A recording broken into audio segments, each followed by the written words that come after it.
Hello everyone, welcome here. I hope आप सभी की प्रिपरेशन अच्छी चल रही होगी।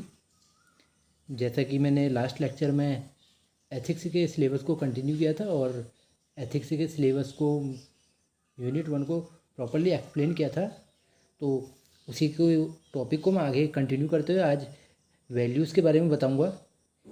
वैल्यूज़ क्या होती हैं, ये हमारे बिलीफ से कैसे रिलेटेड हैं और वैल्यूज़ कितने टाइप की होती हैं और एडमिनिस्ट्रेटिव लेवल पे इन वैल्यूज़ का हमारा यूज कैसे होता है और कैसे हमारी फैमिलीज़ के द्वारा और इंस्टीट्यूशन के द्वारा ये वैल्यूज़ फॉर्म होती हैं। तो मैं आज इन सारी बातों को डिस्कस करूँगा इस टॉपिक में। तो बिना टाइम वेस्ट करे वीडियो को कंटिन्यू करते हैं। तो वैल्यूज़ होती क्या हैं, तो अगर हम इसकी बेसिक डेफिनेशन पे जाएं, जो प्रॉपर इसकी डेफिनेशन हम अगर एग्ज़ाम में यूज़ करेंगे, तो values are the standard which help us to evaluate something और make judgement about how desirable और undesirable that thing is to us. यानी कि बेसिकली इसके कहने का मतलब ये है कि तो हमें अपनी लाइफ में बहुत टाइम पे हमें कोई चीज़ें इवेल्युएट करनी होती है कि ये चीज़ हमारे लिए डिजायरेबल भी है या अनडिजायरेबल है, क्योंकि हमें इस चीज़ की ज़रूरत कितनी है। चाहे वो हमारी लाइफ में कोई पर्सन हो सकता है, कोई जगह हो सकती है या फिर कोई चीज़ हो सकती है। सपोज़ अगर हमें देखना है कि कोई पर्सन हमारे मतलब का है या नहीं है, ये हमारा अच्छा दोस्त बन सकता है या नहीं है, तो ये सब हम अपने वैल्यू सिस्टम से जज करते हैं कि ये हमारे लिए परफेक्ट है या नहीं है।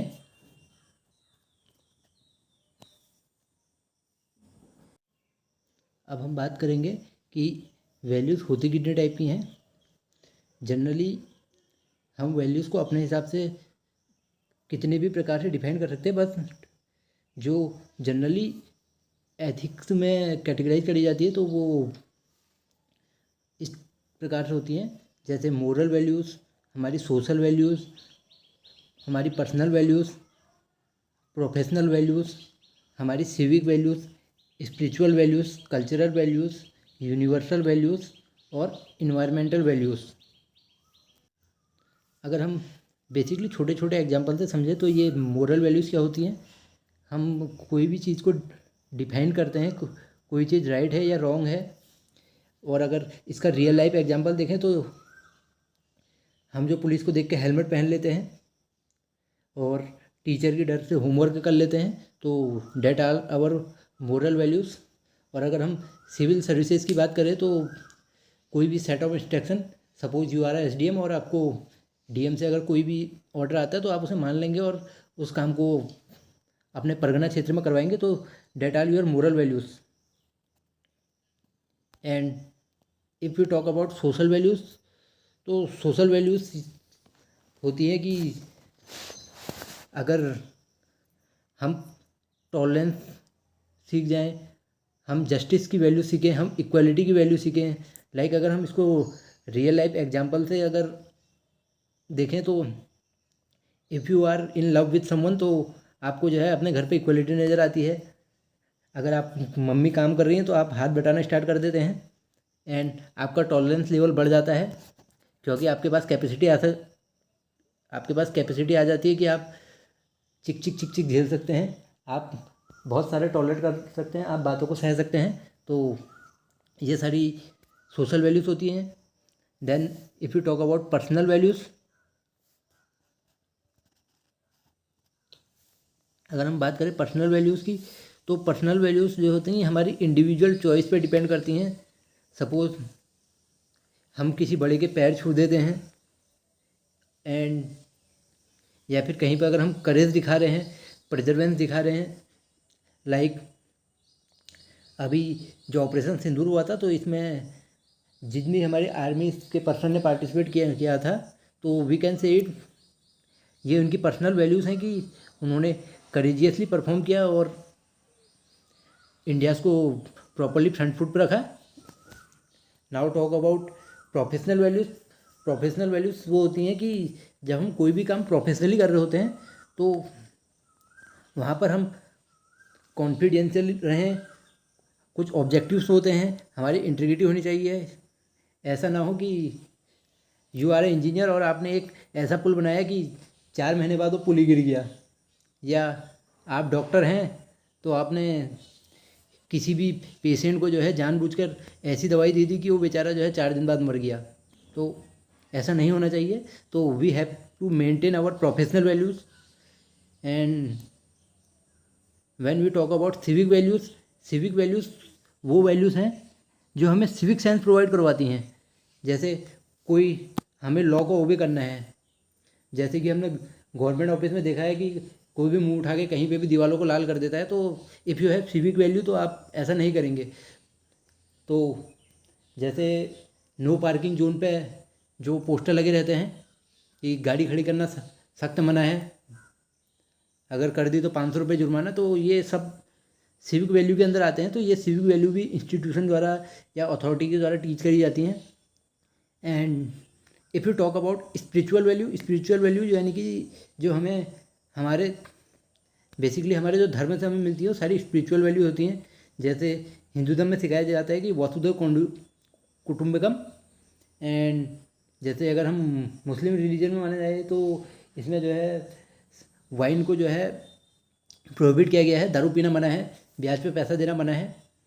एंड जैसे अगर हम सिखिज़म में देखें तो langars they are their spiritual values. तो ऐसे ही हम सभी धर्मों में देख सकते हैं, जैसे बौद्धिज्म में अहिंसा। And if you talk about cultural values वो वैल्यूज़ हैं जो हम जहाँ पर रह रहे होते हैं और हम अपने कल्चर से बहुत ज़्यादा सीखते हैं। जैसे कि होली में कलर लगाना, एंड दीपावली में मिठाइयाँ बांटना, that are our cultural values. And ये कल्चरल वैल्यूज़ जो होती है ये जोग्राफिकली बहुत ज़्यादा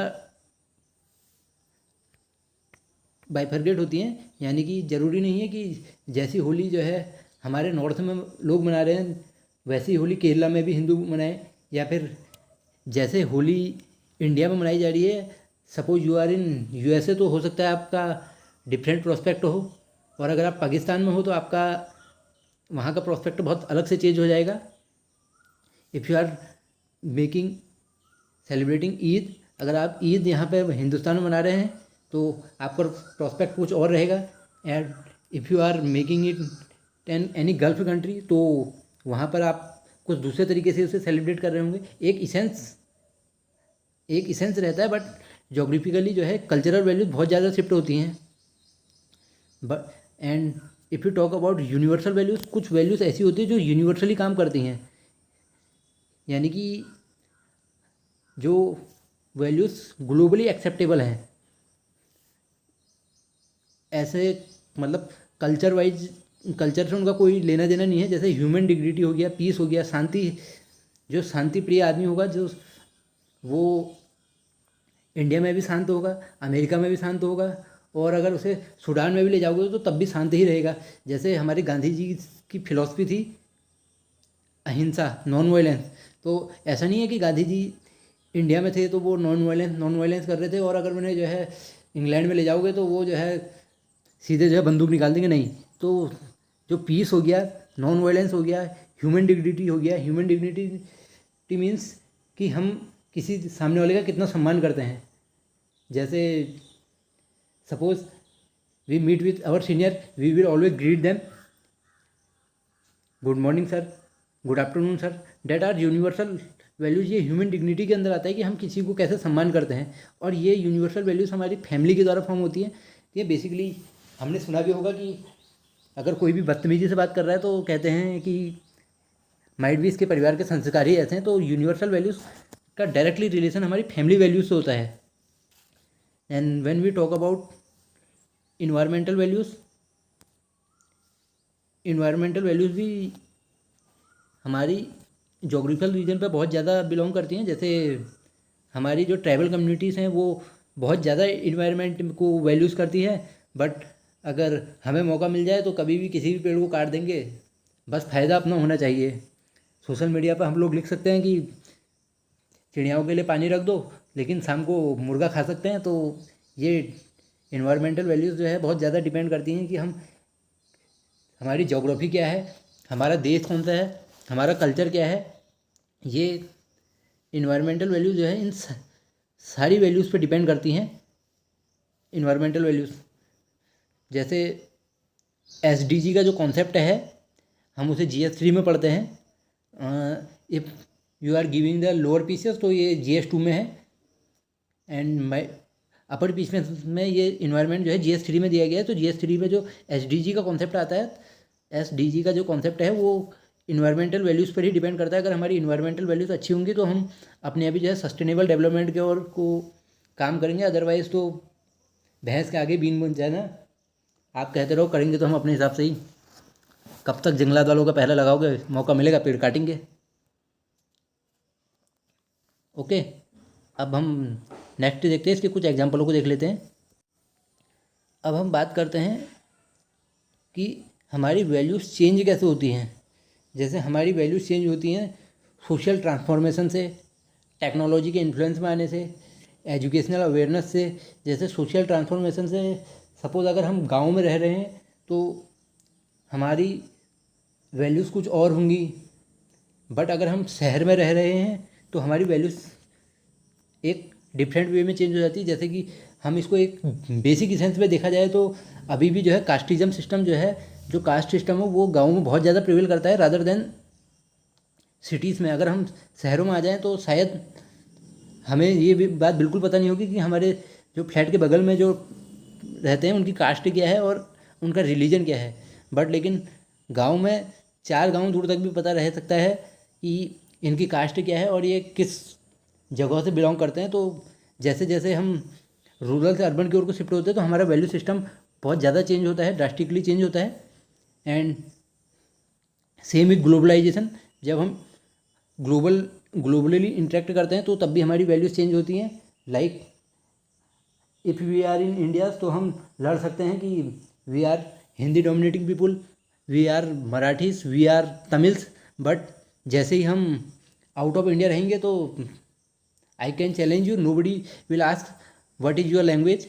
आप अगर हिंदी बोलते हैं और सपोज नेक्स्ट वाला तमिल बोलता है तो आप या तो थोड़ी सी तमिल सीख लेंगे या थोड़ी सी अंग्रेज़ी सीख लेंगे, लेकिन आप उस टाइम पे ये बात भूल जाएंगे कि ये तमिल है और मैं जो है यूपी का हूँ या मैं पंजाब का हूँ। तो जैसे जैसे ग्लोबली हम लोग शिफ्ट होते हैं तो हमारी वैल्यूज़ जो है चेंज होती हैं। And when we talk about technological influence, जैसे कि सोशल मीडिया के आने से जो भी चेंजेस हुए हैं हमारी वैल्यूज़ में, हम लोग बर्थडे मनाना सीख गए हैं, हम लोग एनिवर्सरी मनाना सीख गए हैं।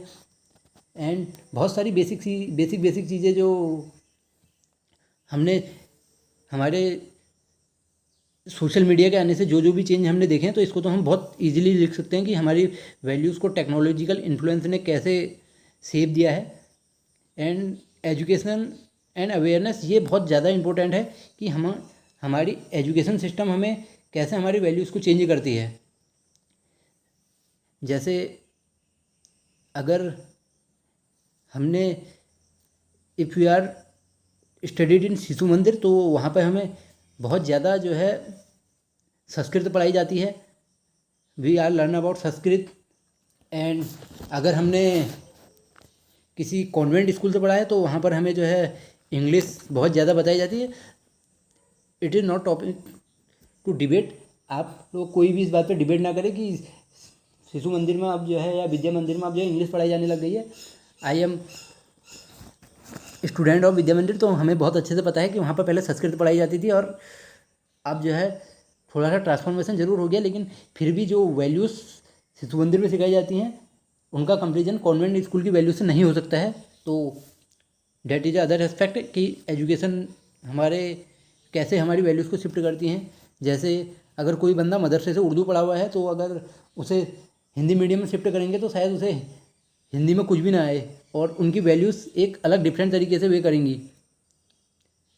अगर आपको इसके बारे में बहुत ज़्यादा जानना है तो आप इसमें खुद भी जो है कुछ गूगल सर्च या AI का यूज़ करके जो है देख सकते हैं कुछ वीडियोस जिससे हमें पता चलेगा कि एजुकेशन सिस्टम कैसे जो है किसी की वैल्यूज़ को चेंज करता है।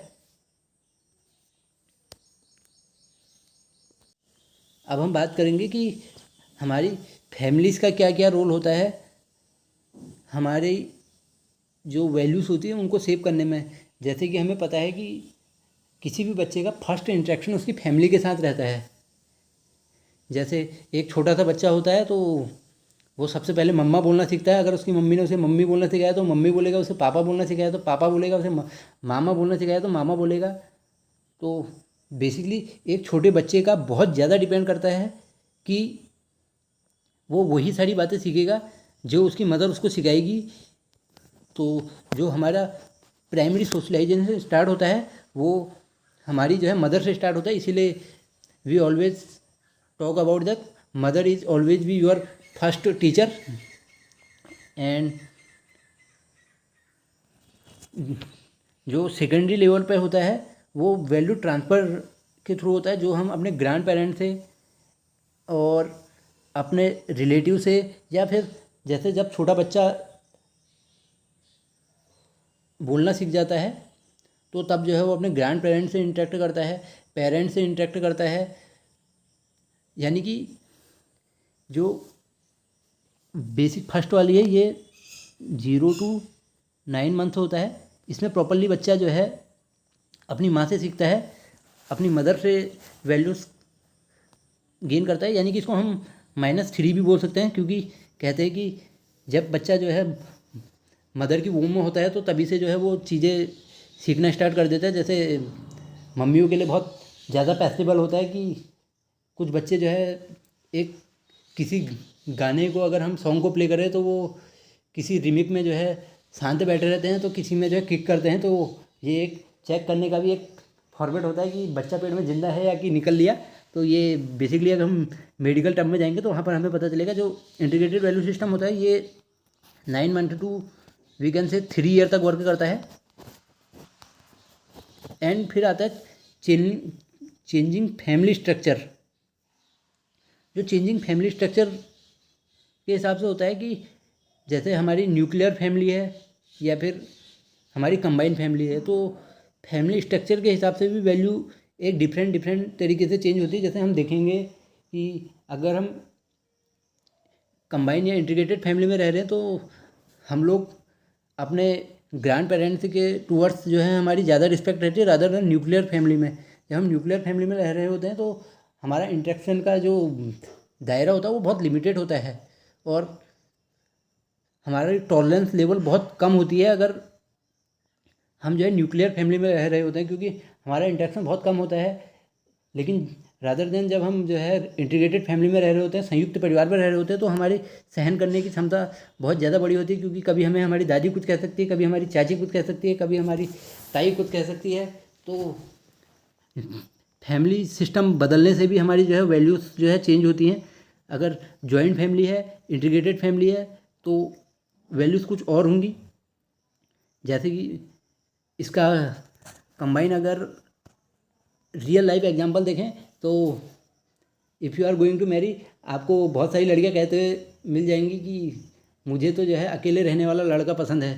तो बेसिकली आप इस बात से समझ सकते हैं कि वो क्यों पसंद है, किस लिए पसंद है, ये सब आप अपना दिमाग लगा सकते हैं। लेकिन ये टोटली जो है इससे पता चलता है कि जब जॉइंट फैमिली होती है एंड जब न्यूक्लियर फैमिली होती है तो हमारी वैल्यूज़ चेंज होती हैं और सम बेनिफिट न्यूक्लियर के हैं, सम बेनिफिट जॉइंट फैमिली के हैं। ये सारा सोसाइटी का टॉपिक है। अगर आपने सोसाइटी पढ़ी होगी तो वहाँ पर आई होप आपने पढ़ा होगा। अब हम बात करेंगे जो कुछ इंस्टीट्यूशन होते हैं वो कैसे जो है हमारे जो वैल्यूज़ होते हैं, बिलीफ सिस्टम होते हैं, उनको सेव करने में हेल्प करते हैं। जैसे स्कूल है, स्कूल के बारे में मैंने अभी पीछे डिस्कस किया था। जैसे अगर हम नॉर्मल स्कूल में पढ़ रहे हैं तो हम ABCD नंबर्स, टेबल्स, ये वाली सारी चीज़ें सीखेंगे। रादर देन हम किसी और इंस्टीट्यूशन में तो हो सकता है हम बम बनाना, डंडे मारना भी सीख सकते हैं। जैसे इसको अगर एकदम बहुत बेसिक लेवल पर हम जाएं तो हम ये बता सकते हैं कि स्कूल और यूनिवर्सिटीज़ हमारे बिहेवियर को, हमारी वैल्यूज़ को ट्रांसफॉर्म करती हैं। इसीलिए ही एक अच्छे इंस्टीट्यूशन में जाने के लिए भी जो है हमें बहुत ज़्यादा हार्डवर्क करना पड़ता है। When we talk about IITs, IIM, तो यहाँ पर आदमी बहुत ज़्यादा इसलिए नहीं जा रहा है कि वहाँ पर कोई डिफरेंट IIT में दे आर नॉट टॉकिंग कि अगर वहाँ पर आपने किसी इंजीनियरिंग में एडमिशन ले लिया है तो वहाँ पर कुछ एक दूसरे देश से जो है इंजीनियरिंग का सिलेबस पढ़ाया जाएगा। सिलेबस सभी जगहों पर सेम पढ़ाया जाता है, but the institution have their एक डिफरेंट लेवल की वो वैल्यूज़ प्रोवाइड करवाते हैं जो बहुत ज़्यादा ज़रूरी होती हैं। एक IIT का स्टूडेंट का जितना टॉलरेंस लेवल, परसेवरेंस लेवल और बहुत सारा कंपेशन लेवल होता है वो एक नॉर्मल स्कूल का नहीं हो सकता है।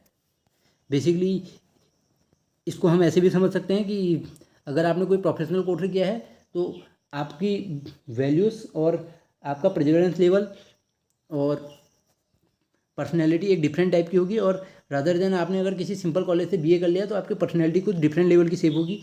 तो ये हम इस चीज़ से समझ सकते हैं कि स्कूल और यूनिवर्सिटी कैसे हमारे वैल्यू सिस्टम को इफेक्ट करती है। Then we talk about media.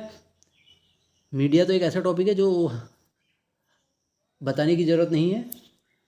जैसे 2014 हम मोदी जी को लाने वाले हैं, अच्छे दिन आने वाले हैं, तो ये सब हम खुद देख सकते हैं कि अच्छे दिन आए या नहीं आए। सबको लाडली बहना योजना मिलेंगे 6,000 रुपये, मिले या नहीं मिले ये आप खुद अपने एंड पे चेक कर सकते हैं। तो एक अनदर एग्जांपल मैं अगर मीडिया का दूं कि ऑपरेशन सिंदूर हमने पाकिस्तान पर कब्जा कर लिया है, कराची पे इंडियन आर्मी ने कब्जा कर लिया है, लाहौर में बेस बना दिया है। तो ये सारी की सारी जो आइडियोलॉजिकल शिफ्ट किया था, वैसे ये परसुएशन के में आता है कि टॉपिक पाकिस्तान पर कब्जा कर दिया, ये वाली चीज़ें परसुएशन के अंदर आती हैं। ये नेक्स्ट जो सेकंड यूनिट है एटीट्यूड वाली, उसमें आएगा। बट लेकिन जैसे हम मीडिया को इस तरीके से समझ सकते हैं, हमारी पॉलिटिकल आइडियोलॉजी चेंज होती है बहुत सारे विज्ञापनों से। जैसे हम लगातार कोई चीज़ देख रहे हैं, जैसे सफ़ेदी के लिए निरमा, एंड जैसे हम टीवी में बहुत सारे ऐड देखते हैं, तो जब हम कुछ चीज़ बाई कर रहे होते हैं तो वो हमारे उसको बहुत ज़्यादा इन्फ्लुएंस करता है। तो कई सारी चीज़ों में जैसे हम नमक, टाटा का नमक ही लेते हैं, तो ये सारी चीज़ें जो है एडवर्टाइजमेंट पे कैसे बिहेवियर सेव होता है ये उस चीज़ पे डिपेंड करता है। अब बात करेंगे हम रिलीजियस इंस्टीट्यूशन की। इसकी बात मैंने पहले ही कर दी है कि रिलीजियस इंस्टीट्यूशन कैसे जो है हमारी वैल्यूज़ को चेंज करते हैं। ये एक हमारा बिलीव बनता है, हमारी रिलीजियस टीचिंग कैसी है। एंड गवर्नमेंट भी जो है हमारे वैल्यूज़ को चेंज करती है थ्रू लॉज, थ्रू पॉलिसीज़। जैसे सेक्स रेशियो को सुधारने के लिए गवर्नमेंट ने बेटी बचाओ बेटी पढ़ाओ स्कीम लेके आई थी। ऐसी जेंडर इक्वलिटी के लिए, ट्रांसजेंडर के लिए जो है एक बिल पास करवाया गया था। तो गवर्नमेंट जो है एक लॉस के थ्रू भी जो है हमारी वैल्यूज़ को जो है इन्फ्लुएंस करती है। और गवर्नमेंट जिन वैल्यूज़ को इन्फ्लुएंस करती है वो सारी मोरल वैल्यूज़ के अंदर आती हैं। जैसे गवर्नमेंट ने इनिशिएट करी थी जो किसान संपदा योजना एंड आयुष्मान योजना, ये सारी की सारी हमारी कहीं ना कहीं हमारे वैल्यू सिस्टम को जो है इफेक्ट करती है। जैसे आयुष्मान योजना आई तो हमारी जो है गवर्नमेंट के थ्रू एक पॉजिटिव इमेज बनेगी कि हाँ गवर्नमेंट हमको कुछ तो दे रही है। 12 लाख नहीं मिले, 15 लाख नहीं मिले तो कोई बात नहीं, 5 लाख का इलाज तो फ्री हो ही जा रहा है। तो डेट इस टाइप की, चलो कोई बात नहीं, घर की रोड बनाए ना बनाए, फ्री का जो है 4 किलो राशन तो मिल ही रहा है। तो इस तरीके से हमारी वैल्यूज़ को जो है सेव होती हैं। जो न्यू एजुकेशन पॉलिसी आई है ये भी एक इसका बहुत अच्छा एग्जांपल है कि हमारे वैल्यू सिस्टम को थोड़ा सा चेंज करने का जो प्रयास किया गया है इसमें। तो न्यू एजुकेशन पॉलिसी को भी हम पढ़ेंगे तो हमें उससे भी बहुत सारी चीज़ें पता चलेंगी कि कैसे जो है इससे हमारा वैल्यू सिस्टम चेंज होगा। आई होप आप लोगों को वैल्यू सिस्टम पूरा क्लियर हो गया होगा। अगर आपने ये लेक्चर एंड तक देखा है तो आई कैन गारंटी यू आप प्रीवियस ईयर क्वेश्चन को विजिट कर सकते हैं, either it from UPSC, UPPCS और यूकेपीएससी। अगर आप इन तीनों के वैल्यू सिस्टम और एथिक्स से रिलेटेड कोई भी क्वेश्चन आए हैं उनको अगर आप विजिट करेंगे तो आप देखेंगे कि आप उनका आंसर बहुत ईजिली लिख सकते हैं। तो लेक्चर में लास्ट तक बने रहने के लिए आपका बहुत बहुत धन्यवाद। और लेक्चर के रिलेटेड आपके पास कोई भी सजेशन हो तो आप कमेंट बॉक्स में लिख के बता सकते हैं। Thank you.